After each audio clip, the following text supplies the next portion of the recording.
कितने सुंदर भाव हैं, इससे हमको सीखना चाहिए। जब हम किसी को कुछ अच्छा देखते हैं, किसी को कढ़ाई अच्छी आती है, किसी को बुनाई अच्छी आती है, किसी को भोजन बनाना अच्छा आता है, किसी को खेती करना अच्छा आता है, तो हम उससे सीखना चाहते हैं कि अगर सीखना है तो भाई इससे सीखिए, देखिए इनको कितना अच्छा ये काम करने आता है। तो जब कोई शिव का शिष्य अपना आचरण जगत में दिखाता है तो जगत के लिए वो अनुकरणीय हो जाता है। जगत के लोग उसको देखकर सीखते हैं कि जीवन को कैसे जीना चाहिए। जब हमने शिव को गुरु बनाया तब से लेकर आज तक, हो सकता है हमारे साथ या आपके साथ ऐसा हुआ होगा कि कोई 2 महीने 3 महीने पहले शिव का शिष्य बना होगा, कोई 2-3 साल पहले बना होगा, कोई 20-30 वर्ष पहले बना होगा, कोई कभी बना होगा। लेकिन आज सबके सब, ये कोई नहीं कहता कि आप 20 साल के शिव शिष्य हैं और आप 2 दिन के शिव शिष्य हैं। हर व्यक्ति यही कहता है कि हम शिव के शिष्य हैं। शिव का शिष्य होकर हमारा मन महादेव से दया मांगता है। तीनों सूत्रों के बारे में आपने सुना अभी। शिव को गुरु बनाने में कोई दीक्षा, कोई दक्षिणा, ये शब्द आपने कभी सुना? क्योंकि शिव को गुरु बनाने में दीक्षा, गुरु की दया ही उनकी दीक्षा है। शिव की दया ही इंसान के, मानव के मन में दीक्षा का काम करता है। बीए का रोपण, बीज का रोपण, शिव का एक नाम है ज्ञानवापी महादेव। ज्ञानवापी महादेव का अर्थ होता है ज्ञान का वपन करने वाले, ज्ञान का रोपण करने वाले। जैसे खेत में कोई धान का रोपण करता है, वैसे ही हम सभी इंसानों के मन में शिव गुरु के रूप में ज्ञान का रोपण करते हैं। जब महादेव ज्ञान का रोपण करते हैं तो हमारा मन उनको गुरु मानने लगता है। लेकिन ये मेरा स्वभाव बन जाए, शिव को गुरु मानना मेरा स्वभाव बन जाए, मुझको ऊपर दिखावा में ये ना करना पड़े, मैं सचमुच में उसी भाव में आ जाऊं। स्वभाव का अर्थ होता है जैसा अपनी माँ के लिए है, पुत्री का स्वभाव, पत्नी का स्वभाव, पति का स्वभाव अपने आप होता है ये। लेकिन जब ईश्वर के लिए हम कहते हैं कि मेरा स्वभाव हो जाए, तो इसके लिए हमको प्रयत्न करने पड़ते हैं, इसके लिए हमको प्रयास करना पड़ता है। शिव को गुरु बनाने के लिए, स्वस्फूर्त जागरण के लिए मेरे हृदय में, मेरे मन में शिव का भाव स्वस्फूर्त हो जाए, खुद ही खुद प्रकट हो जाए। इसके लिए मैं क्या करूं? तो इसके लिए कहा गया, साहब ने कहा कि पहला सूत्र है शिव से दया मांगना। मन ही मन जब हम शिव से दया मांगते हैं, हे शिव आप मेरे गुरु हैं, मैं आपका शिष्य हूं, मुझ शिष्य पर दया कर दीजिए, तो महादेव की दया मेरे मन में, जब मेरा मन बार बार उसकी आवृत्ति लेता है, मन ही वो साधन है, तो मन जिस बात को बार बार दोहराता है, बार बार उसकी आवृत्ति लेता है, तो धीरे धीरे हमारे मन पे उसी बात की, जिसकी हम आवृत्ति ले रहे हैं, उसी बात की छाप पड़ जाती है। कोई अगर दिन रात पैसे पैसे पैसे पैसे यही बात करता है, तो उसकी नींद में भी उसको पैसा ही दिखने लगता है। हमने देखा है कभी कभी कि जब शाम में, संध्या बेला में हमारे घर परिवार में कभी कभी ऐसा होता था, हम लोग छोटे थे तो उस समय याद है मुझको, कि घर में परिवार के बहुत लोग बैठे हैं और कुछ नाते रिश्तेदार के लोग भी आ गए हैं, तो बहुत लोग बैठे हैं। तो जब बहुत लोग हो जाते हैं तो कोई एक बात शुरू होती है और धीरे धीरे सारे लोग उसी बात में शामिल हो जाते हैं। तो एक बार क्या हुआ कि शाम हो रही थी, अंधेरा हो रहा था, तो अचानक किसी एक व्यक्ति ने भूत प्रेत की बात शुरू कर दी। भूत ऐसा होता है, प्रेत ऐसा होता है, महाप्रेत ऐसा होता है, चुड़ैल ऐसी होती है, पिशाच कैसा होता है। धीरे धीरे देख रहे हैं कि जितने लोग वहां हैं बैठे हुए, सब अपनी अपनी कोई ना कोई कहानी उसमें बताने लगे। किसी ने कहा कि एक बार ऐसा हुआ कि अमुक आदमी अमुक जगह गया तो वहां उसको प्रेत बाधा हो गई, भूत प्रेत पकड़ लिया, झूमने लगा। मतलब कैसा था प्रेत? किसी दूसरे ने पूछा भूत कैसा था? तो बड़े बड़े कान थे, बड़ी बड़े आंखें थी, दांत थे, बाल थे। मतलब लोग कह रहे हैं। हम लोग छोटे थे। उसके बाद रात के भोजन का समय आ गया। भोजन करके सारे लोग सोने के लिए गए। तो जब सोने के लिए गए, अब नींद ही नहीं आए, नींद ही नहीं आ रही है, डर लग रहा है और पर्दा भी हिलता है तो लगता है कि भूत का कान ही हिल रहा है। ये पर्दा नहीं है। आवाज हो रही है सरसराहट की, तो लगता है कि भूत ही सांस, उसी की सांस की आवाज आ रही है। देखिए हमारे मन पे उस बात का कितना असर होता है जिसमें हम सब शामिल हो जाते हैं।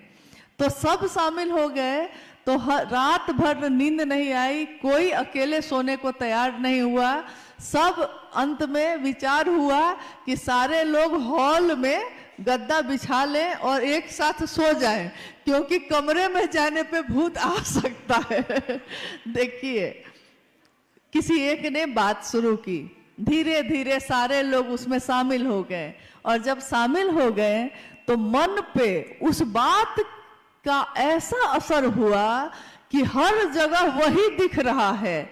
अगर हमारे आपके जैसे लोग और बातों को छोड़कर महादेव की बात करने लगेंगे और कहेंगे, कोई एक शुरू करेगा महादेव मेरे गुरु हैं, आपके भी हो सकते हैं। दूसरा कहेगा कैसे हो सकते हैं।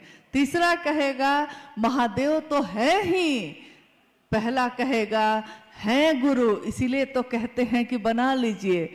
महादेव का साथ मिलेगा तो हमारा मन सबल होगा, सक्षम होगा, सुवासित होगा। शिव के साथ जीवन की दशा और दिशा बदल जाएगी। कोई कहता है महादेव गुरु कैसे हो सकते हैं, हम लोग को तो कुछ नहीं आता है। तो पहला आदमी कहता है महादेव को गुरु मानने में बस मन ही से कहना है, कोई क्रिया नहीं है, कोई आडंबर नहीं है, कोई आपको खर्चा पानी या पूजा पाठ फूल प्रसाद कुछ नहीं चढ़ाना है। महादेव को गुरु मानकर बस अपने मन का भाव देना है, मन में दोहराना है। और जिस चीज को हम बार बार दोहराते हैं वो हमारी नींद में भी शामिल हो जाती है। नींद में अब क्या दिखाई देता है? तो नींद में हम तो वही है, हमारा बिस्तर भी वही है, परंतु अब जब सोने जाते हैं तो नींद में शिव दिखाई देते हैं। नींद में शिव अवस्थित हैं। जिसके नींद में भी शिव अवस्थित होते हैं वही साधु है, वही ऋषि है, वही महर्षि है, जिसकी नींद में भी शिव शामिल हो जाए। तो हमारी बातचीत का बहुत असर होता है। हम बात क्या करते हैं? कभी कभी कोई ऐसा व्यक्ति मिल जाता है जो आपके घर आएगा और दिन रात आपसे नकारात्मक बात करेगा, सिर्फ नकारात्मक। मतलब कोई आपके घर आया और उसने बात शुरू की, उसने कहा कि क्या कहें, बड़ा बीमार है, बहुत दर्द है, पैर में बहुत दर्द है, पेट में दर्द है, सिर में दर्द है। इतना बोलेगा, इतना बोलेगा, और जब वो चला जाएगा तो आपके भी सिर में दर्द होने लगता है। पहले नहीं था, उसने इतनी बात कही किसी के बारे में कि मुझको भी लगने लगा कि मुझको भी तो नहीं हो गया है कहीं सिर में दर्द। यानी बात हम सुनते क्या है। वहीं कोई ऐसा व्यक्ति मिलता है जो कहता है, हम अगर कहते भी हैं कि हाँ मेरे सिर में बहुत दर्द है, बड़ी पीड़ा है, पैर के घुटने में चल नहीं पाते हैं, तो वो कहता है अरे मिजाज बना के चलो ना, मिजाज बनाओ, अरे चलो कुछ नहीं है, चल सकते हैं, चलिए। और एक दिन चलने लगते हैं हम। यानी उसकी बात का क्या असर है, बात का क्या असर होता है।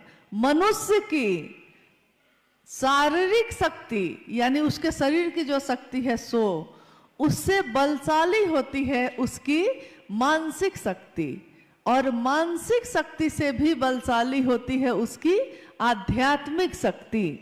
ये साहब ने अक्सर कहा, लिखा भी है। मनुष्य की शारीरिक शक्ति में कितना बल है, हम क्या क्या काम कर सकते हैं। हम एक कुर्सी उठा सकते हैं, हम एक टेबल उठा सकते हैं, लेकिन अगर पलंग उठाने के लिए कह दिया जाए तो हम नहीं उठा सकते हैं। लेकिन अगर कोई कहे कि मन से उठाइए तो मन से तो पलंग क्या बात है, महल का महल उठा सकते हैं। मन में अगर सोचना है कि महल को उठाना है तो मन तो ऐसी चीज है कि उठा ही सकते हैं हम। यानी मन की शारीरिक शक्ति से बलशाली हो गई मन की शक्ति, और मन से भी बलशाली है उसकी आध्यात्मिक शक्ति। आध्यात्मिक शक्ति यानी ईश्वर से उसका सानिध्य। एक व्यक्ति जो बरसों से लकवाग्रस्त होकर बिस्तर पे पड़ा था और बिस्तर से हिल भी नहीं सकता था, लोग उससे मिलने आते, सहानुभूति जताते और चले जाते। सब सहानुभूति दिखाते, भाई तुमको बड़ा कष्ट है, भाई तुमको तो बड़ा दुख है, सब सहानुभूति जताते। लेकिन आज तक किसी ने उससे नहीं कहा कि तुम ठीक भी हो सकते हो। सबने यही कहा क्या करिएगा, अब तो जीवन ऐसे ही गुजारना है। परंतु एक दिन क्या हुआ, एक शिव का शिष्य उस व्यक्ति के पास गया। एक गुरु भाई उस व्यक्ति के पास मिलने चले गए। उन्होंने कहा क्या हो रहा है आपको? तो उसने कहा कि बरसों से बिस्तर पे ही पड़ा हूं, लकवाग्रस्त हूं, हिल नहीं पाता हूं, सारे काम बिस्तर पे ही करने पड़ते हैं। गुरु भाई ने, शिव के शिष्य ने कहा महादेव को गुरु बनाइए ना, लेटे लेटे ही महादेव से दया मांगिएगा, महादेव को प्रणाम करिएगा, और अगर कोई मिल जाए, आए कोई मिलने, उससे महादेव की बात करिएगा। बड़े अविश्वास में, बेमान से उस व्यक्ति ने जो बिस्तर पे था मान तो लिया, परंतु उसके मन में विश्वास नहीं था। एक दिन उस गांव में आग लग गई। जैसे बिहार, उत्तर प्रदेश, ये सब राज्य में जब जाइएगा तो गांव, यहाँ पहाड़ पे तो एक घर यहाँ है तो दूसरा घर उतनी दूर है, ऊपर में तो तीसरा घर एकदम नीचे में है। परंतु बिहार और उत्तर प्रदेश, झारखंड, ये सब में जाइएगा तो एक घर के ठीक बगल में दूसरा घर है, फिर तीसरा घर है, एकदम नजदीक नजदीक घर है। एक गांव में 700-800 घर है, 3-3 हजार घर है एक ही गांव में। तो जब आग लगेगी तो इतना नजदीक है दूसरा घर कि उसमें भी आग लग जाएगी, उससे लगते लगते पूरा गांव में आग लग जाती है। एक दिन उस गांव में आग लग गई और आग धीरे धीरे एक घर से दूसरे घर में पहुंचने लगी। गांव में हल्ला मच गया, लोग अपने घर से बाहर भागने लगे। अगर घर के अंदर आग लगेगी तो हम बाहर ही भागेंगे ना, सब भागने लगे। भागते समय किसी को ध्यान नहीं रहा कि वो व्यक्ति जो लकवा मारा हुआ था जिसको, वो तो बिस्तर पे था, उसके बारे में किसी को ध्यान ही नहीं आया। सब अपने प्राण बचाने के लिए बाहर भागने लगे। बाहर भागते भागते लोगों ने देखा कि जो बरसों से बिस्तर से हिला भी नहीं था, और उस दिन वो दौड़ते हुए बाहर भाग रहा है। तब लोगों को ध्यान आया कि अरे ये तो अंदर ही था, लेकिन ये दौड़ कैसे रहा है। लोग आग को छोड़कर उसी से पूछने लगे कि भाई तुम दौड़ कैसे पाए, तुम तो हिल भी नहीं पा रहे थे। उसने कहा कि भैया पहले मैंने सोचा कि अब कोई आएगा मुझको बचाने, अब कोई मेरा खटिया लेके बाहर जाएगा, लेकिन कोई नहीं आया। मैंने देखा कि सारे लोग बाहर भाग गए, मुझको बचाने कोई नहीं आया। तो आपने जो कहा था ना महादेव से दया मांगना, मैंने मन ही मन महादेव से दया मांगनी शुरू की।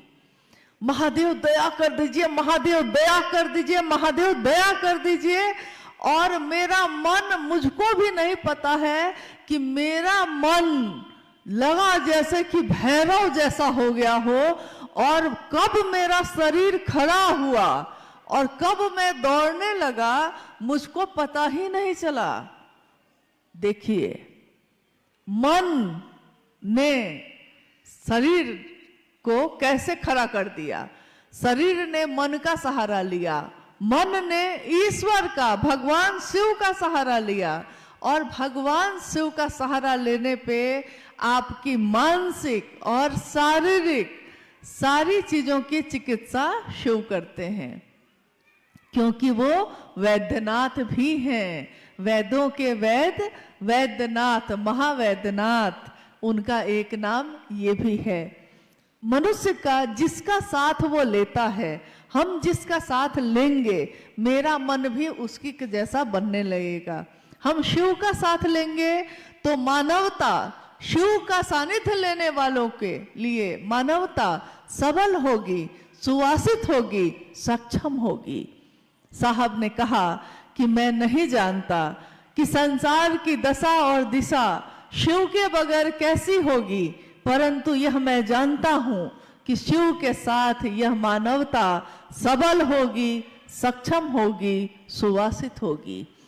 अस्तु, आओ चले शिव की ओर। इसलिए उन्होंने कहा कि सब चले शिव की ओर, चाहे वो कोई बुजुर्ग हो, चाहे वो कोई युवा हो, चाहे कोई बच्चा हो। बच्चा बच्चा जिस दिन शिव को अपना गुरु बनाएगा, उस दिन पत्ता पत्ता जब नमः शिवाय बोलेगा, उस दिन सचमुच में लगेगा कि महादेव मेरे आपके गुरु हो गए। महादेव ने कभी किसी से कुछ लिया नहीं है, सबको दिया ही दिया है। आपने सुना, अभी अनु भैया अपनी चर्चा में कह रहे थे, उन्होंने शिव के भक्त रावण का जिक्र किया।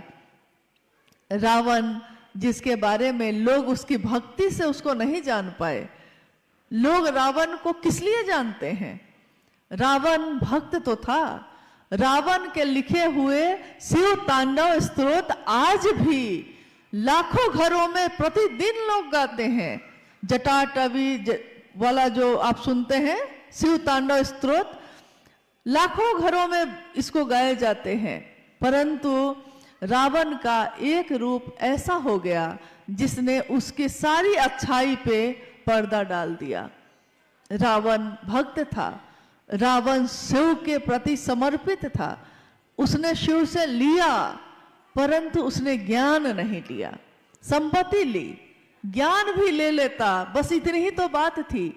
पिताजी से खेत ले लिया, खेती करने का ज्ञान भी ले लेते तो खेती कर सकते थे। पिताजी से लड़ के दुकान में बंटवारा तो कर लिया, लेकिन दुकान चलाई कैसे जाती है इसका ज्ञान भी ले लेते तो दुकान चला सकते थे। इसी तरह रावण के साथ भी हो गया। परंतु आपने सुना होगा कि आज भी जब भी बात आती है कि सीता के अपहरण की, हरण कर लिया रावण ने, तो क्या दृष्टांत था, क्या दृश्य था? एक कुटिया में है सीता और रावण क्या बन के गया वहां? रावण वहां गया, रावण बन के गया था, गया तो था हरण करने, लेकिन बन के क्या गया था? साधु। देखिए, बन के वो गया साधु। साधु बनना आसान है, क्योंकि उसमें क्या करना है, गेरुआ कपड़ा पहन लेना है, रुद्राक्ष की माला पहन लेनी है, तो साधु बन गए। लेकिन साधु होना बहुत कठिन है, साधु होना बहुत मुश्किल है। उसी तरह बन के गया था साधु, हरण किया मां सीता का, तो लज्जित कौन हुआ? रावण नहीं, क्योंकि रावण को तो यह करना ही था। लज्जित वहां साधुता हो गई। इसलिए आज भी, कब की यह कहानी है, कितने सालों पहले की कहानी है, लेकिन आज भी साधु वेश में भी किसी को हम देखते हैं तो हम उस पर विश्वास नहीं करते तुरंत। हमको लगता है कि पता नहीं ये सही में साधु हैं भी कि नहीं हैं, कहीं बन के तो नहीं आ गए। एक रावण ने ऐसा किया है तो दुर्गामी परिणाम है उसके कि आज भी साधु पे लोग जल्दी भरोसा नहीं कर पा रहे हैं, जबकि करना चाहिए। ये तो भेष ही ऐसा है, नहीं कर पाते। और हम शिव के शिष्य हैं, अगर हम शिव का शिष्य बनकर समाज को अपनी सेवा न दे सके, समाज को शिव न दे सके, तो हमको शिव का शिष्य होने का कोई हक नहीं है। अगर मेरे कारण महादेव का नाम ऊंचा ना हुआ, अगर मेरे कृत्य से, मेरे आचरण से मेरे गुरु शिव की बदनामी हुई, तो ये वही बात हो जाएगी, लोगों का भरोसा शिव शिष्यों से भी उठ जाएगा, क्योंकि उनको लगेगा कि शिव के शिष्य ऐसे होते हैं। इसलिए अगर कुछ करना है गलत करना है कुछ, तब आप जो हैं वही बन के जाइए समाज में।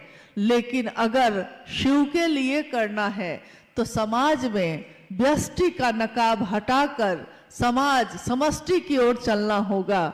व्यष्टि का नकाब, मैं कौन हूं, क्या हूं, इसको भूलना पड़ेगा और महादेव का शिष्य बनकर जगत में उतरना पड़ेगा कि लोग देखें कि शिव का शिष्य कैसा होता है। हम व्यापार करते हैं तो हमको झूठ बोलना पड़ता है, हम नौकरी करते हैं छल करना पड़ सकता है। जगत में जगत को खरीद के जगत को बेचने का रिवाज पुराना है। जगत में तो हम खरीदते ही हैं, एक सामान बेचते हैं तो एक सामान खरीदते हैं, परंतु शिव को बेचकर जगत नहीं खरीदना है। यही साहब श्री ने कहा, अगर जगत को बेच के जगत खरीदना पड़े तो खरीद लेना, लेकिन शिव को बेच के जगत मत खरीदिएगा। एक घर कोई छोड़ देता है, बाकी सब जगह चलेगा, लेकिन महादेव के काम में ईमानदारी, करुणा, सौम्यता, ये तो शिव के शिष्यों का आचरण है। इसलिए शिव के शिष्यों को जहां भी, चाहे हम साप्ताहिक चर्चा पे अगर शिव चर्चा करते हैं तब, या एक अकेले भी रास्ते में किसी से बात करते हैं तब, या आज जो ये कार्यक्रम घटित हो रहा है तब, चाहे ज्यादा लोग हों चाहे कम लोग हों, लेकिन हमारी बोली बदलनी नहीं चाहिए। ऐसा ना हो कि शिव चर्चा कर रहे हैं, सारे लोग देख रहे हैं कि हाँ ये सारे लोग तो शिव चर्चा करते हैं, और अचानक उसमें कोई एक दूसरे पे थप्पड़ चलाने लगे, कोई गाली देने लगे, घर जाए तो घर में हंगामा मचा दे, तो लोग क्या कहेंगे? लोग कहेंगे कि शिव का शिष्य ऐसा करता है। कोई नहीं कहेगा कि अमुक आदमी ऐसा करता है, लोग कहेंगे कि ये जो शिव चर्चा करने वाले लोग इकट्ठा हुए थे वो लोग ऐसा करते हैं। कोई दूसरा किस पे आरोप लगेगा? महादेव पे लगेगा। किसके नाम की बदनामी होगी? महादेव के नाम की बदनामी होगी। तो ये बहुत शर्मिंदगी की बात होगी कि मेरे आपके कारण महादेव का नाम न हुआ, मेरे आपके कारण महादेव की बदनामी हो जाए। बदनामी हो जाना ये तो किसी भी शिष्य के लिए बहुत ही शर्मिंदा होने की बात है, बहुत ही निम्न स्तर की बात है। तो ये काम हमको कभी ना करना चाहिए, ना किसी को ऐसा करने देना चाहिए। अगर कोई ऐसा करता है तो उनको हाथ जोड़ के कहिए कि भैया ये काम, दीदी ये काम आप अपने घर में करिए, कृपया महादेव के घर में मत करिए। महादेव की दुनिया है ये, महादेव की दुनिया में हम रहते हैं, आप रहते हैं, महादेव की इस दुनिया में हम रहते हैं। लेकिन अगर हमारी दुनिया में, यानी हमारी दुनिया तो छोटी छोटी है, हमारी दुनिया में अगर महादेव आ जाएं तो हमारा परिवार, हमारा समाज महादेव जैसा ही होगा, महादेव ही होगा। इसलिए कोशिश करनी है कि पहला सूत्र भी महादेव से दया मांगे शिष्य बनने के लिए, दूसरा सूत्र शिव की चर्चा करें कि खुद भी शिव के शिष्य बने और दूसरों को भी प्रेरित कर सकें, और तीसरा सूत्र शिव को प्रणाम करना। शिव को प्रणाम करना यानी उस सत्ता को प्रणाम करना जिसके सामने नमन करने की भी योग्यता हमारी नहीं है। गर हो सके नमन तो सौभाग्य है हमारा, इस योग्य हम कहाँ हैं, गुरुवर तुम्हें मनाए, फिर भी मना रहे हैं, शायद तू मान जाए। हम महादेव को मनाते हैं, हम महादेव को प्रणाम करते हैं, हम इस योग्य नहीं, तब भी कोशिश करते हैं कि ऐसा हो जाए। आइए हम लोग कुछ जिज्ञासाओं पे बात करते हैं। मंच पे आई होगी, जिज्ञासा का अर्थ होता है कि किसी के मन में कोई बात पैदा होना, किसी के मन में कोई समस्या पैदा हो जाना, या कोई ऐसी बात जो मेरी समझ में ना आ रही हो तो उसको हम लोग पूछ सकते हैं। ज़्यादा अच्छा है कि अगर मन भ्रमित हो, अगर कोई किसी के बारे में कुछ कहता हो तो उसे व्यक्ति से पूछना चाहिए। दूसरों से उसके बारे में बात करने से बेहतर है कि उस व्यक्ति से पूछ लीजिए। इसलिए महादेव के काम में अगर कोई बाधा आती हो, गति और गतिरोध दोनों के विषय में कोई बात आती हो, तो हम लोगों को आपस में बात कर लेनी चाहिए, पूछ लेना चाहिए, ताकि माहौल अच्छा बना रहे, हमारा रास्ता प्रशस्त हो। आइए हम लोग जिज्ञासाओं पे बात करते हैं। हेलो, आपकी ओर से जिज्ञासा बहुत है, उसमें से कुछ जिज्ञासाओं पर हम लोग चाहेंगे कि बात हो। एक भाई ने लिखा कि कलिम्पोंग में शिव चर्चा में सुन रहा हूं लेकिन भरोसा नहीं हो रहा है, क्या शिव जो भगवान है और शिव गुरु दोनों एक है या अलग अलग है? जिज्ञासा है कि शिव की पूजा वो कर रहे हैं, शिव की चर्चा भी सुन रहे हैं, उनको भरोसा ये नहीं हो रहा है कि शिव भगवान है कि शिव गुरु है। शिव भगवान भी है और शिव गुरु भी है। मेरे पिता भी हैं कोई और वो मास्टर भी मेरे हैं, ये हो सकता है कि नहीं? ये होता है कि नहीं? होता ही है। तो शिव भगवान है, भगवान के रूप में वो समदर्शी हैं, भगवान के रूप में वो सबके ऊपर एक समान दृष्टि रखते हैं। इसीलिए कोई अगर देवता भी तपस्या करे तो उसको भी वरदान देते हैं, कोई राक्षस अगर तपस्या करे तो उसको भी वरदान देते हैं। महादेव भगवान के रूप में प्रसन्न होकर वरदान देते हैं, इसमें कोई, महादेव भगवान के रूप में मनोकामनाओं की पूर्ति करते हैं, इसमें भी कोई संशय नहीं है। परंतु गुरु के रूप में विवेक पूर्ण दान देते हैं। विवेक पूर्ण दान यानी जो हमारे लिए जरूरी होगा, जो हमारे लिए अच्छा होगा। जैसे कहा गया है कि घर में प्रथम गुरु माता और पिता को माना जाता है, क्योंकि माता पिता अपने बच्चे को कभी भी हाथ में खुला चाकू नहीं देंगे। क्यों? बच्चा चाकू मांगता है, माता पिता नहीं देंगे क्योंकि वो जानते हैं कि चाकू से हाथ काट लेगा, इसको अभी चाकू चलाना आता नहीं है, तो चाकू से हाथ कट जाएगा, तो नहीं देंगे। देखिए, माता पिता है वो, लेकिन यहाँ उन्होंने एक गुरु के तरह विवेकपूर्ण दिया या नहीं दिया, क्या देना ठीक होगा, क्या देना नहीं ठीक होगा। बच्चा कहता है कि हम 10 बजे रात में जाएंगे अपने दोस्त के यहाँ, माँ कहती है ना, दिन में जाना, और मानती है, लेकिन किस बात पे? कि दिन में जाना, रात में नहीं जाना है। यहाँ उसने क्या किया? विवेक पूर्ण होकर उसकी बात को माना, बच्चे की बात को माना, लेकिन विवेक का भी प्रयोग किया। तो महादेव जब गुरु के रूप में होते हैं तो तो वो विवेकपूर्ण दान देते हैं, जो इंसान के जीवात्मा के लिए, जीवात्मा के इस जीवन के लिए अच्छा होगा, सुंदर होगा, उसी के लिए वो वही दान देंगे। अगर नहीं ठीक होगा तो वो नहीं देंगे गुरु के रूप में, और ठीक होगा तो गुरु के रूप में वो भी दे सकते हैं जो हमारे भाग्य में भी नहीं हो, जो हमारी रेखाओं में भी ना हो, वो भी गुरु अहर्निश देते हैं, देते आए हैं। देखिए, जिज्ञासा आपकी है, हमारी जिज्ञासा नहीं है। आप चैन से बैठे, कुछ देर एक जिज्ञासा आई है कि भारत भूखंड पर गुरु और सदगुरुओं का भरमार है, फिर आज ये जगत गुरु शिव की बात क्यों? हाँ, एक ये जिज्ञासा है महत्वपूर्ण कि भारत भूखंड पे गुरु परंपरा की भरमार है, गुरु और शिष्य परंपरा इसकी भरमार है, फिर आज ये शिव के गुरु स्वरूप की बात क्यों हो रही है? भारत भूखंड पे गुरु की भरमार है, ये बात सही है। शरीरधारी गुरुओं की कोई कमी नहीं है, लेकिन कोई शरीरधारी गुरु भी एक दिन शरीर में नहीं रहते, तब हमको आंतर होना पड़ता है, अपने मन को उनसे मिलाना पड़ता है। मान लीजिए आपने कभी किसी शरीरधारी गुरु को गुरु माना होगा, लेकिन अगर वो बाद में शरीर में नहीं रहते हैं, फिर भी उनकी परंपरा शिष्य की चलती ही रहती है, क्योंकि शिष्य मन से मिलता है अपने गुरु से, और सही गुरुओं का अभाव भी है।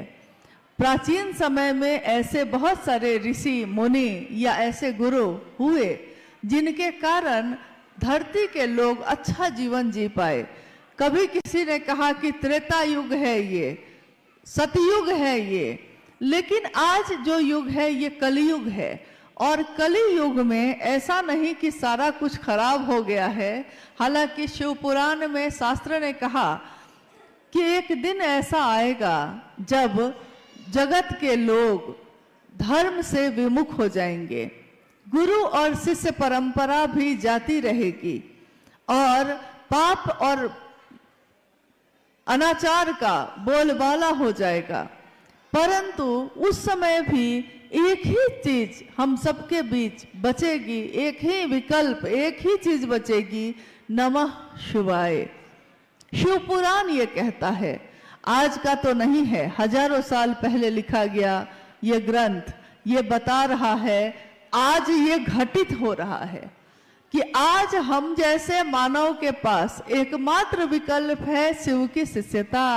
यानी शिव को जो हम प्रणाम करते हैं नमः शिवाय से, नमः शिवाय में शिव का मंत्र है, ये तो शिव का चैतन्य है जो हमारे मन में, हमारे चैतन्य में होता है, हम अक्सर उसी की बात करते हैं।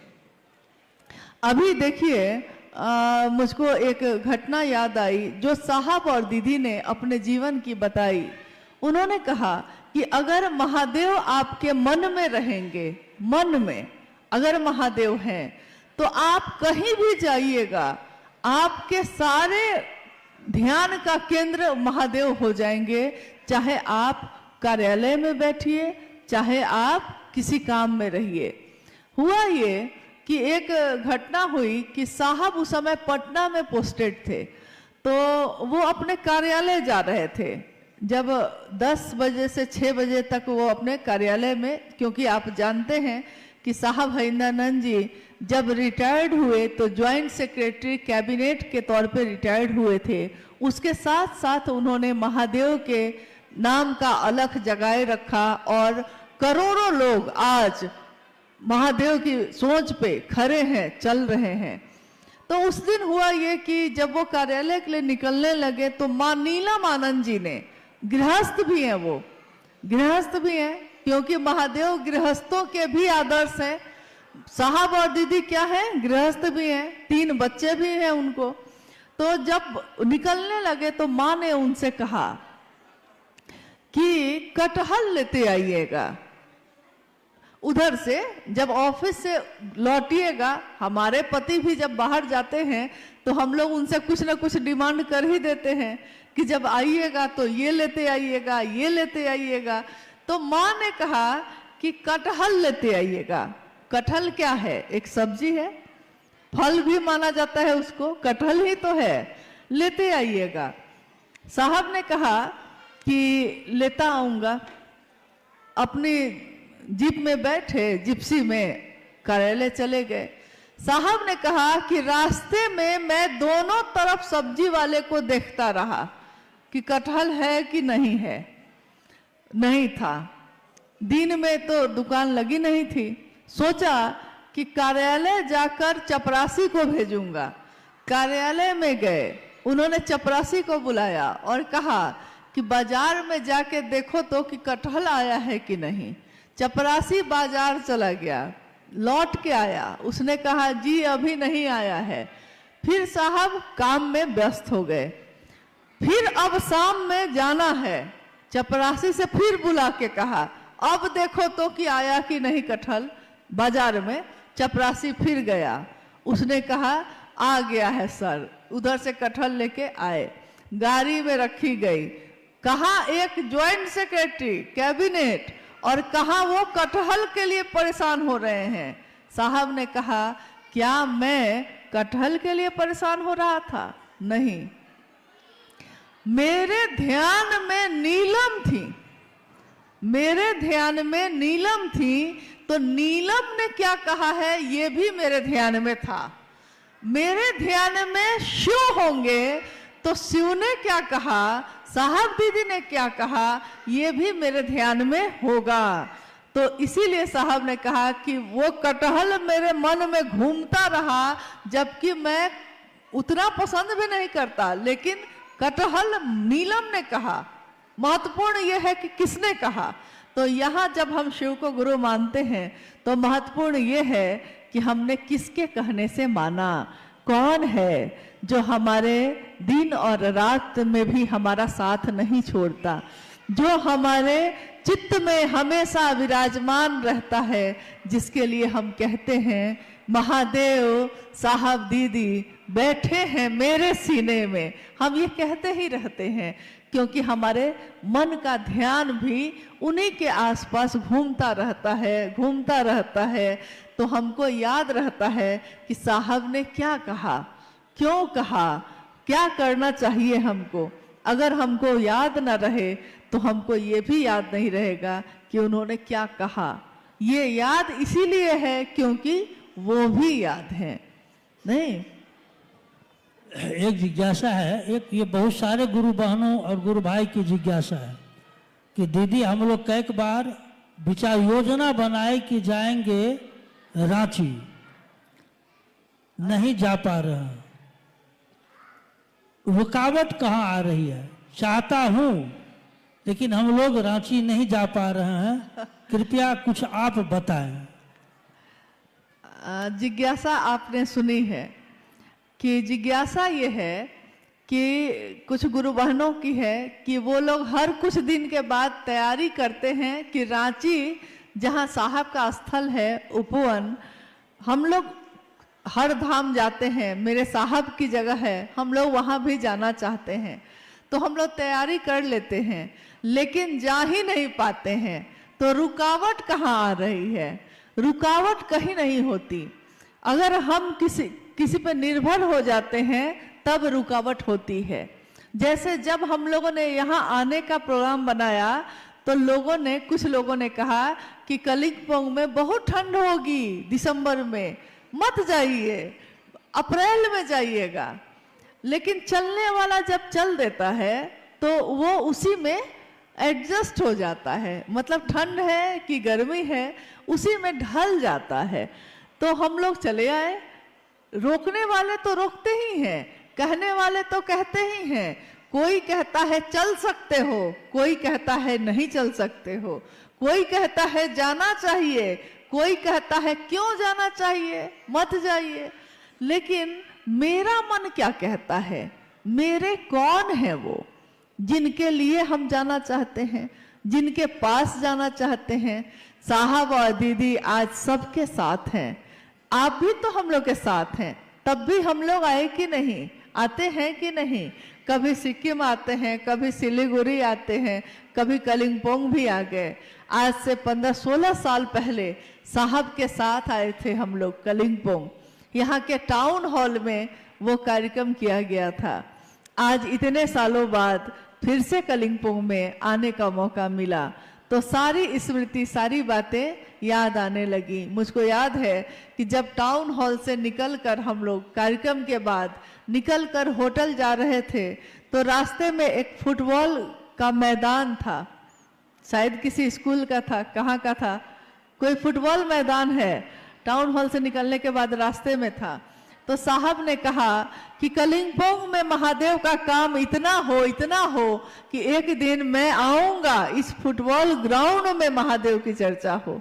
देखिए इतने साल पहले उन्होंने ये बात कही, लेकिन मुझको ये पूरा विश्वास है कि जो उन्होंने कहा है, कहीं के लिए कह दिया है, तो वो घटित हुआ ही है।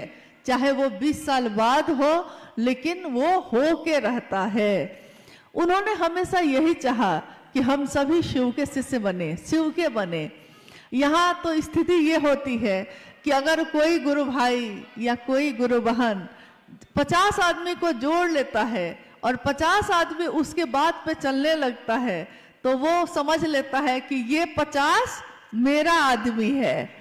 तो दूसरा अगर कोई रख दिया चर्चा तो उसमें कहेगा मेरा लोग नहीं जाएगा, मेरा लोग। जबकि आपने उसको जोड़ा था क्या कह के? आपने तो कहा था शिव का बनना, शिव का शिष्य बनना। तो शिव के लोग ना होंगे, ये मेरे लोग कैसे हो गए? इसका अर्थ है कि मैंने शुरुआत में ही गलत भावना से ये काम किया है। मैंने महादेव के लिए महादेव का काम नहीं किया। जिसने भी, जो भी ऐसा करते हैं, उन्होंने शुरू से ही सोच लिया था कि हमको अपना आदमी बनाना है। हम लोग को कहाँ फर्क पड़ रहा, आप आए तो बहुत अच्छा, हम भी तो महादेव के लिए आए थे, फिर हम भी चले जाएंगे, आप भी चले जाइएगा। कोई ना भी आया तो भी कोई बात नहीं, महादेव उस पे भी दया करे, उस पे भी अपनी कृपा, अपना आशीर्वाद बरसाएं, उनके दया की बारिश हर व्यक्ति पे हो। हम शिव के शिष्य हैं, हम किसी का अशुभ नहीं सोच सकते, किसी का अहित नहीं सोच सकते, चाहे वो आपके साथ चले या ना चले। कभी शिव के शिष्यों को किसी का अहित नहीं सोचना चाहिए। कि भारत भूखंड पर गुरु और सदगुरुओं का भरमार है, फिर आज ये जगत गुरु शिव की बात क्यों? हाँ, एक ये जिज्ञासा है महत्वपूर्ण कि भारत भूखंड पे गुरु परंपरा की भरमार है, गुरु और शिष्य परंपरा इसकी भरमार है, फिर आज ये शिव के गुरु स्वरूप की बात क्यों हो रही है? भारत भूखंड पे गुरु की भरमार है, ये बात सही है। शरीरधारी गुरुओं की कोई कमी नहीं है, लेकिन कोई शरीरधारी गुरु भी एक दिन शरीर में नहीं रहते, तब हमको अंतर होना पड़ता है, अपने मन को उनसे मिलाना पड़ता है। मान लीजिए आपने कभी किसी शरीरधारी गुरु को गुरु माना होगा, लेकिन अगर वो बाद में शरीर में नहीं रहते हैं, फिर भी उनकी परंपरा शिष्य की चलती ही रहती है, क्योंकि शिष्य मन से मिलता है अपने गुरु से, और सही गुरुओं का अभाव भी है। प्राचीन समय में ऐसे बहुत सारे ऋषि मुनि या ऐसे गुरु हुए जिनके कारण धरती के लोग अच्छा जीवन जी पाए। कभी किसी ने कहा कि त्रेता युग है, ये सतयुग है ये, लेकिन आज जो युग है ये कलयुग है। और कली युग में ऐसा नहीं कि सारा कुछ खराब हो गया है। हालांकि शिव पुराण में शास्त्र ने कहा कि एक दिन ऐसा आएगा जब जगत के लोग धर्म से विमुख हो जाएंगे, गुरु और शिष्य परंपरा भी जाती रहेगी और पाप और अनाचार का बोलबाला हो जाएगा। परंतु उस समय भी एक ही चीज हम सबके बीच बचेगी, एक ही विकल्प, एक ही चीज बचेगी, नमः शिवाय। शिव पुराण ये कहता है, आज का तो नहीं है, हजारों साल पहले लिखा गया ये ग्रंथ ये बता रहा है, आज ये घटित हो रहा है कि आज हम जैसे मानव के पास एकमात्र विकल्प है शिव की शिष्यता। यानी शिव को जो हम प्रणाम करते हैं नमः शिवाय से, नमः शिवाय में शिव का मंत्र है, ये तो शिव का चैतन्य है जो हमारे मन में हमारे चैतन्य में होता है, हम अक्सर उसी की बात करते हैं।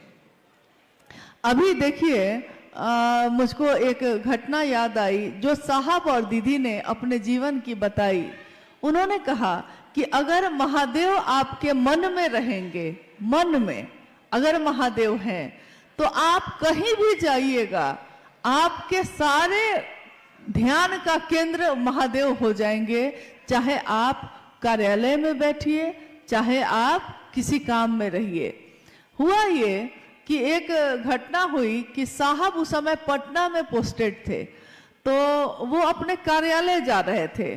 जब 10 बजे से 6 बजे तक वो अपने कार्यालय में, क्योंकि आप जानते हैं कि साहब हरिंद्रानंद जी जब रिटायर्ड हुए तो ज्वाइंट सेक्रेटरी कैबिनेट के तौर पे रिटायर्ड हुए थे। उसके साथ साथ उन्होंने महादेव के नाम का अलख जगाए रखा और करोड़ों लोग आज महादेव की सोच पे खड़े हैं, चल रहे हैं। तो उस दिन हुआ ये कि जब वो कार्यालय के लिए निकलने लगे तो मां नीलम आनंद जी ने, गृहस्थ भी हैं, वो गृहस्थ भी हैं क्योंकि महादेव गृहस्थों के भी आदर्श हैं। साहब और दीदी क्या है, गृहस्थ भी हैं, 3 बच्चे भी हैं उनको। तो जब निकलने लगे तो मां ने उनसे कहा कि कटहल लेते आइएगा, उधर से जब ऑफिस से लौटिएगा। हमारे पति भी जब बाहर जाते हैं तो हम लोग उनसे कुछ ना कुछ डिमांड कर ही देते हैं कि जब आइएगा तो ये लेते आइएगा, ये लेते आइएगा। तो माँ ने कहा कि कटहल लेते आइएगा।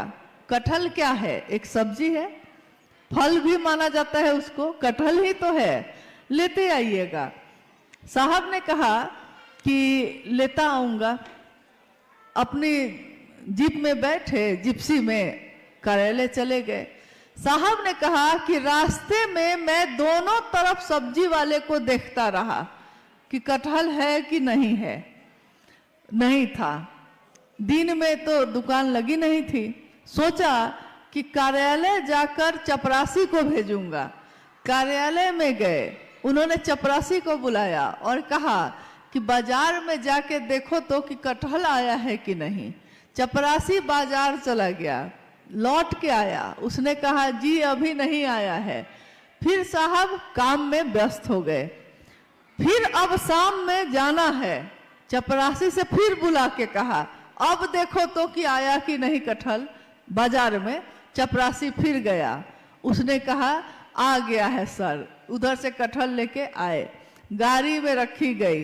कहा एक ज्वाइंट सेक्रेटरी कैबिनेट और कहा वो कटहल के लिए परेशान हो रहे हैं। साहब ने कहा क्या मैं कटहल के लिए परेशान हो रहा था? नहीं, मेरे ध्यान में नीलम थी, मेरे ध्यान में नीलम थी। तो नीलम ने क्या कहा है ये भी मेरे ध्यान में था। मेरे ध्यान में शिव होंगे तो शिव ने क्या कहा, साहब दीदी ने क्या कहा, ये भी मेरे ध्यान में होगा। तो इसीलिए साहब ने कहा कि वो कटहल मेरे मन में घूमता रहा, जबकि मैं उतना पसंद भी नहीं करता, लेकिन कटहल नीलम ने कहा। महत्वपूर्ण यह है कि किसने कहा। तो यहाँ जब हम शिव को गुरु मानते हैं तो महत्वपूर्ण यह है कि हमने किसके कहने से माना, कौन है जो हमारे दिन और रात में भी हमारा साथ नहीं छोड़ता, जो हमारे चित्त में हमेशा विराजमान रहता है, जिसके लिए हम कहते हैं महादेव साहब दीदी बैठे हैं मेरे सीने में। हम ये कहते ही रहते हैं क्योंकि हमारे मन का ध्यान भी उन्हीं के आसपास घूमता रहता है, घूमता रहता है। तो हमको याद रहता है कि साहब ने क्या कहा, क्यों कहा, क्या करना चाहिए हमको। अगर हमको याद न रहे तो हमको ये भी याद नहीं रहेगा कि उन्होंने क्या कहा। ये याद इसीलिए है क्योंकि वो भी याद है। नहीं, एक जिज्ञासा है, एक ये बहुत सारे गुरु बहनों और गुरु भाई की जिज्ञासा है कि दीदी हम लोग कई बार विचार योजना बनाए कि जाएंगे रांची, नहीं जा पा रहे हैं, रुकावट कहाँ आ रही है? चाहता हूं लेकिन हम लोग रांची नहीं जा पा रहे हैं, कृपया कुछ आप बताएं। जिज्ञासा आपने सुनी है कि जिज्ञासा ये है कि कुछ गुरु बहनों की है कि वो लोग हर कुछ दिन के बाद तैयारी करते हैं कि रांची जहाँ साहब का स्थल है उपवन, हम लोग हर धाम जाते हैं, मेरे साहब की जगह है, हम लोग वहाँ भी जाना चाहते हैं, तो हम लोग तैयारी कर लेते हैं लेकिन जा ही नहीं पाते हैं। तो रुकावट कहाँ आ रही है? रुकावट कहीं नहीं होती। अगर हम किसी पर निर्भर हो जाते हैं तब रुकावट होती है। जैसे जब हम लोगों ने यहाँ आने का प्रोग्राम बनाया तो कुछ लोगों ने कहा कि कलिम्पोंग में बहुत ठंड होगी दिसंबर में, मत जाइए, अप्रैल में जाइएगा। लेकिन चलने वाला जब चल देता है तो वो उसी में एडजस्ट हो जाता है, मतलब ठंड है कि गर्मी है उसी में ढल जाता है। तो हम लोग चले आए। रोकने वाले तो रोकते ही हैं, कहने वाले तो कहते ही हैं। कोई कहता है चल सकते हो, कोई कहता है नहीं चल सकते हो, कोई कहता है जाना चाहिए, कोई कहता है क्यों जाना चाहिए, मत जाइए। लेकिन मेरा मन क्या कहता है?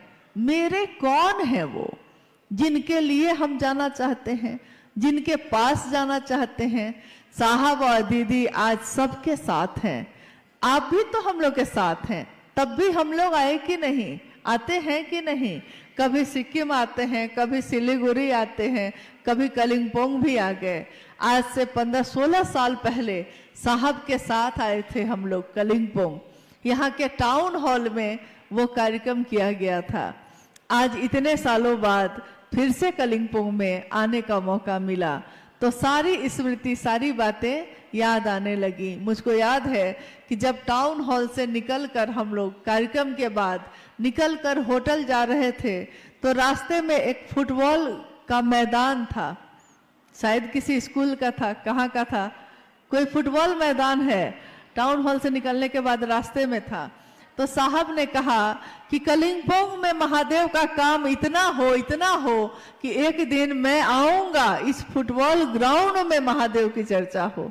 देखिए इतने साल पहले उन्होंने ये बात कही, लेकिन मुझको ये पूरा विश्वास है कि जो उन्होंने कहा है, कहीं के लिए कह दिया है तो वो घटित हुआ ही है, चाहे वो 20 साल बाद हो, लेकिन वो हो के रहता है।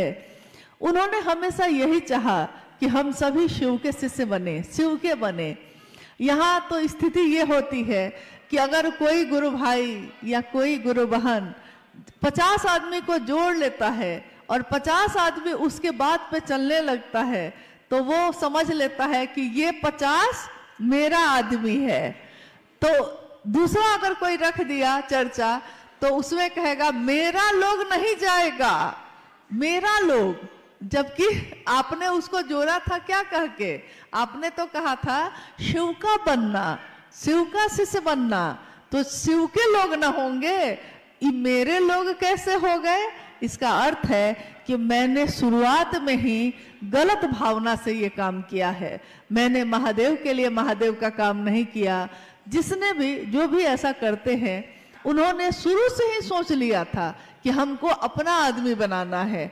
हम लोग को कहाँ फर्क पड़ रहा, आप आए तो बहुत अच्छा, हम भी तो महादेव के लिए आए थे, फिर हम भी चले जाएंगे, आप भी चले जाइएगा। कोई ना भी आया तो भी कोई बात नहीं, महादेव उस पे भी दया करे, उस पे भी अपनी कृपा, अपना आशीर्वाद बरसाएं, उनके दया की बारिश हर व्यक्ति पे हो। हम शिव के शिष्य हैं, हम किसी का अशुभ नहीं सोच सकते, किसी का अहित नहीं सोच सकते, चाहे वो आपके साथ चले या ना चले, कभी शिव के शिष्यों को किसी का अहित नहीं सोचना चाहिए, क्योंकि वो शिव का शिष्य है और अगर उसने सोच लिया तो ऐसा घटित हो सकता है। इसलिए हम लोगों को ये काम कभी नहीं करना चाहिए। दूसरे गाली दे सकते हैं, हम लोगों को नहीं देना चाहिए। दूसरा आरोप लगा सकता है, हम लोगों को नहीं लगाना चाहिए, क्योंकि हम तो जानते हैं कि हम शिव के शिष्य हैं, भले वो जाने ना जाने। एक जिज्ञासा है, गुरु बहनों का कहना है कि दीदी हम लोगों ने दीदी नीलम आनंद जी को तो देखा नहीं है। 2005 में दीदी नीलम आनंद जी शरीर छोड़ी, आप उनके साथ और साहब श्री के साथ गुजारे हुए अपना कुछ अनुभव सुनाइए। बाप रे बाप, दीदी से अनुभव पूछ रहे, एक अपना कुछ अनुभव बताइए कि आपने क्या अनुभव किया साहब और दीदी को। देखिए, दीदी नीलम आनंद 2005 में 17 जून को शिवलीन हो गई। आज से कितने वर्ष पहले? साहब 4 सितंबर 2022 को शिवलीन हो गए और आज भी दीदी और साहब हम लोगों के साथ उसी तरह है, जरा भी कम नहीं हुआ है। रफ्तार और बढ़ गई है, नजदीकी और बढ़ गई है। शरीर में रहते जो थोड़ी दूरी भी थी वो भी अब खत्म हो गई है। आपने जानना चाहा है, आपने पूछा है दीदी नीलम आनंद जी के बारे में। 27 जुलाई 1952 को झारखंड में एक जिला है पलामू, वहां के मनातूगढ़ में दीदी माँ का जन्म एक जमींदार परिवार में हुआ। महुआर जगदीश्वर जीत सिंह की बेटी एक राज परिवार जैसा जीवन वो जी रही थी और जब उनका बचपन अब यौवन की तरफ गया तो उनकी शादी हुई साहब हैदरानंद जी से 22 मई सन 1972 को। 22 मई सन 1972 में साहब और दीदी जीवन संगिनी बने मनातूगढ़ में। और ये वो समय था जब साहब शमशान साधना किया करते थे। उन्होंने अपने जीवन के 12 वर्ष के बाद से 12वें वर्ष के बाद ही लगातार शमशान कब्रिस्तान साधना, कुंडलनी जागरण, योग, तंत्र, मंत्र, यंत्र, जितनी तरह की विधाएं होती हैं सबको आजमा लिया था।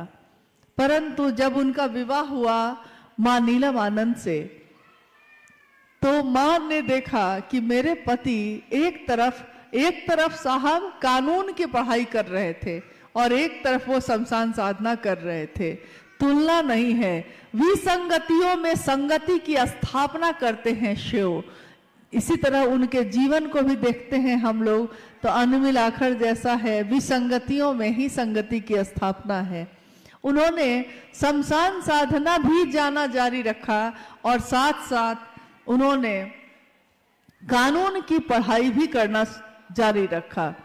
सन 1974 में जब साहब श्री ने शिव को अपना गुरु बनाया, आरा के गांगी नामक स्मशान में जब वो बैठे थे अर्धरात्रि में, और अर्धरात्रि में उनके मन में ये आवाज गूंजी थी कि गुरु भगवान होते हैं तो भगवान गुरु क्यों नहीं है।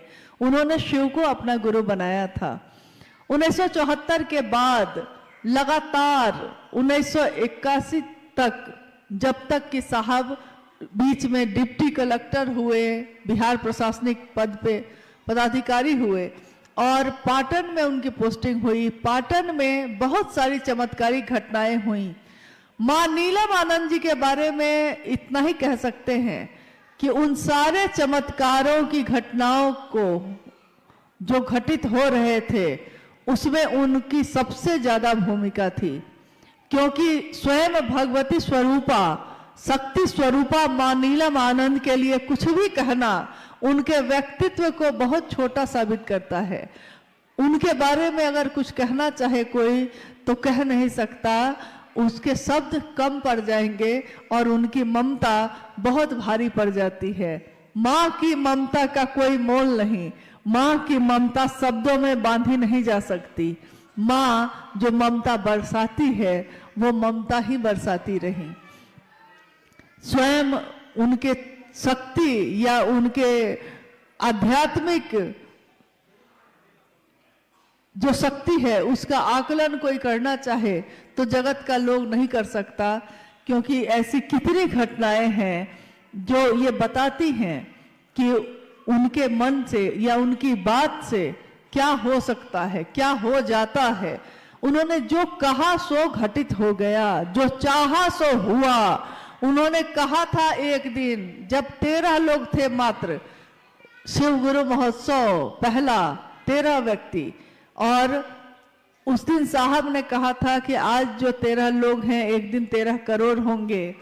माँ नीलम आनंद जी ने कहा था कि आज जो शिव शिष्यता है एक दिन ऐसा आएगा कि देखनिहार को धरनिहार नहीं होगा, देखने वाले गिर जाएंगे, मंजिल इतनी बड़ी होगी, इमारत इतनी बुलंद होगी, शिव की शिष्यता इतनी व्यापक होगी।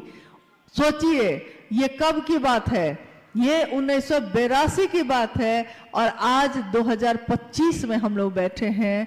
करोड़ों शिव के शिष्य आज जीवन में शिव को जीते हैं, रहते हैं शिव बन के, जीते हैं शिव बन के, बनते हैं शिव। और ये सब किसके कारण हो सका? तो साहब और दीदी के कारण हो सका। आपने पूछा है कि माँ नीलम आनंद जी के साथ मेरा जो समय गुजरा, मेरा जो सानिध्य मुझको प्राप्त हुआ, तो मैंने क्या अनुभव किया है, मेरी अनुभूति क्या है। मुझको उनका सानिध्य मिला और उसके बाद तो कुछ भी याद नहीं, भूल गया सब कुछ, याद नहीं अब कुछ, सब कुछ जैसे कोई भूल जाता है। मैं अक्सर हंसी में कहती थी, जब जो माँ जिसने मुझको जन्म दिया वो कभी कभी माँ नीलम आनंद जी से मेरी शिकायत करती थी, कहती थी कि बेटी है मेरी और मुझको फोन करके हालचाल भी नहीं पूछती है। तो मैं हंस के कहती थी उनको कि मैं तो भूल चली बाबुल का देश, पिया का घर प्यारा लगे।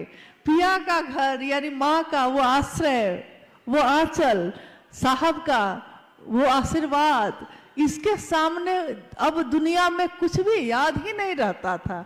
तो जब याद ही नहीं रहता था तो बात कैसे करे, इस पे वो रोने लगी। तो माँ ने मुझको बहुत समझाया, कहा कि अरे वो माँ है, तुम्हारी माँ है। मैंने कहा कि माँ मैं अपने दिल की बात कह रही हूँ, मुझको कोई याद ही नहीं रहता, जब आपके साथ हो तो और किसकी याद आती है। तो माँ हंसने लगती। कितनी यादें हैं, कितनी स्मृतियां हैं, लेकिन यही कहूंगी कि उनकी अनुभूतियों को शब्दों में बताना नामुमकिन है, मुश्किल है, संभव नहीं है।